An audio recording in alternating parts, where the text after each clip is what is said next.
ओम नमः शिवाय। मैं हूं ज्योतिर्विद पंडित दीपक दुबे और उपस्थित हूं आज एक विशेष चर्चा लेकर के। और यह चर्चा अचानक जब मैं राशिफल दे रहा था ग्रहण का और साप्ताहिक राशिफल, तो ध्यान भी आया और साथ ही साथ दो तीन लोगों के प्रश्न भी आ गए। तो अचानक जब कोई चीज़ इस तरह से आती है और कई तो उस पर दिमाग जो है स्ट्राइक करता है कि इस विषय पर बात की जाए, बोली जाए। और वो है नवरात्रों के दौरान किए जाने वाले गृह प्रवेश, दुकान का उद्घाटन, इस तरह की, या विवाह रोका छेका, और बहुत लोग तो विवाह भी कर डालते हैं। तो इसके ऊपर मुझे लगा कि एक वीडियो दी जाए, और विशेष करके इस बार के नवरात्र में। तो पहली बात तो आपको ये समझनी चाहिए कि जो नवरात्र आते हैं, नवरात्र विशेष करके शारदीय नवरात्र, इसमें कोई विवाह का, गृह प्रवेश का या दुकान खोलने का मुहूर्त नहीं होता है। और बहुतायत में होता है ये, मैं देखता हूँ कि जो है वो नवरात्रों के दौरान लोग गृह प्रवेश करेंगे, विवाह इंगेजमेंट कर लेते हैं, रिंग सेरेमनी कर लेते हैं या विवाह ही कर डालते हैं, और जो है वो दुकानें खोल लेते हैं। तो इसके लिए नवरात्र नहीं है। नवरात्रि जो है वो पूजा पाठ, ध्यान, शक्ति की उपासना, ज्ञान अर्जन, शक्ति अर्जन, बुद्धि अर्जन, धन अर्जन, इसके लिए प्रयास, इन चीज़ों के लिए है, ना कि किसी शुभ कार्य, किसी जो है वो गृह प्रवेश या विवाह या दुकान खोलने का मुहूर्त इस दौरान होता है। पहली बात। दूसरी बात, जो ये नवरात्र पड़ रहा है विशेष करके, इसमें 2 अक्टूबर 2 और 3 की रात को जो है 2-3 रात में जो है पड़ रहा है ग्रहण। 3 से नवरात्र प्रारंभ है। तो कम से कम 3 और 4 को, जो लोग, जिनको नहीं भी मानना, मतलब मानना ही नहीं है किसी की बात, खुद ही ज्योतिषी बने हुए हैं, उन लोगों के लिए भी सलाह है कि कृपया 3-4 तक 2 दिन तो बिल्कुल ही ना करें इस तरह का काम।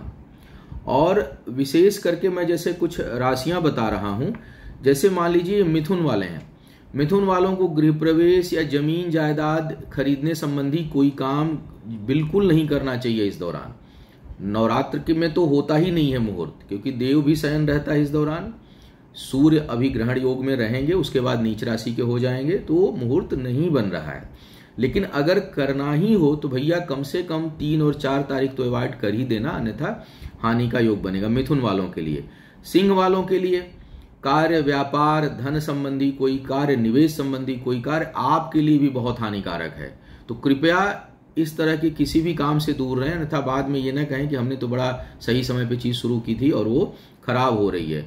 उसी प्रकार कन्या वालों के लिए, कन्या वालों की निर्णय शक्ति ठीक नहीं रहेगी, व्यापार भाव भी प्रभावित हो रहा है।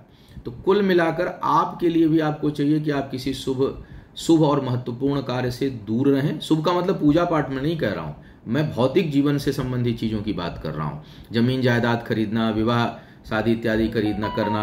और मिथुन वालों को तो भी वाहन भी नहीं खरीदना चाहिए। मिथुन लग्न जिनकी हो, उनको कम से कम नवरात्र के पहले 2-3 दिन तो वाहन नहीं खरीदना चाहिए। उसके बाद मुहूर्त देख के भले खरीद लीजिए, लेकिन 2 दिन तो बिल्कुल बचाइए। कन्या वालों को भी इन चीजों से बचना चाहिए। वृश्चिक वालों को भी आर्थिक कार्य, व्यापार जो है वो उससे बचना चाहिए, किसी भी प्रकार के बड़े फैसले से बचना चाहिए इस दौरान।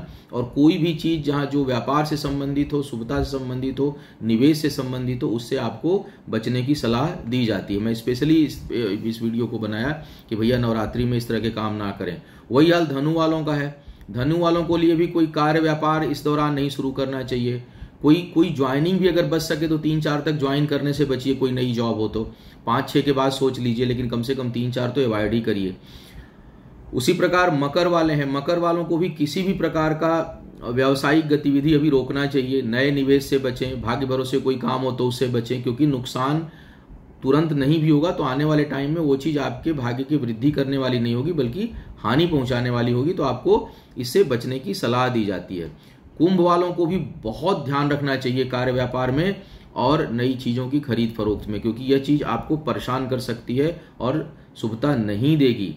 मीन वाले भूल के भी इस समय एंगेजमेंट ना करें या वैवाहिक बंधन में ना पड़ें। इसका अंत अच्छा नहीं होगा, चाहे वो जब हो, 2 दिन में हो, 4 दिन में। हालांकि इसका परिणाम भी जल्दी आएगा, लेकिन ये ठीक नहीं होगा। तो आपको चाहिए कि मैं पुनः कह रहा हूं कि नवरात्र विवाह इत्यादि के लिए समय ठीक नहीं होता। एंगेजमेंट भी लगभग विवाह ही होता है, तो एंगेजमेंट करने के लिए भी ठीक नहीं होता है।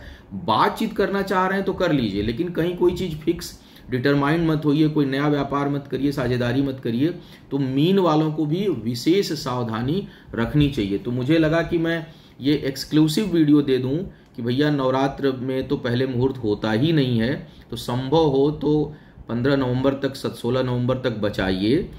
अगर कर ही चुके हैं फिक्स चीज़ों को तो कोशिश करिए कि वो 3 और 4 में ना करें। और अगर लेने की सोच रहे हैं, गाड़ी लेने की सोच रहे हैं, कोई व्यापार शुरू करने को सोच रहे हैं, तो एक बार पुनः विचार करके डेट को टाल सकते हैं तो टाल दीजिए। समय ठीक नहीं है, उसका परिणाम अच्छा नहीं होगा। तो ऐसे ही विचार आ गया इन चीज़ों को देख करके, तो मुझे लगा कि मैं एक वीडियो दे दूं, शायद आप लोगों को इससे मार्गदर्शन मिले और आपके जीवन में शुभता बनी रहे। ओम नमः शिवाय।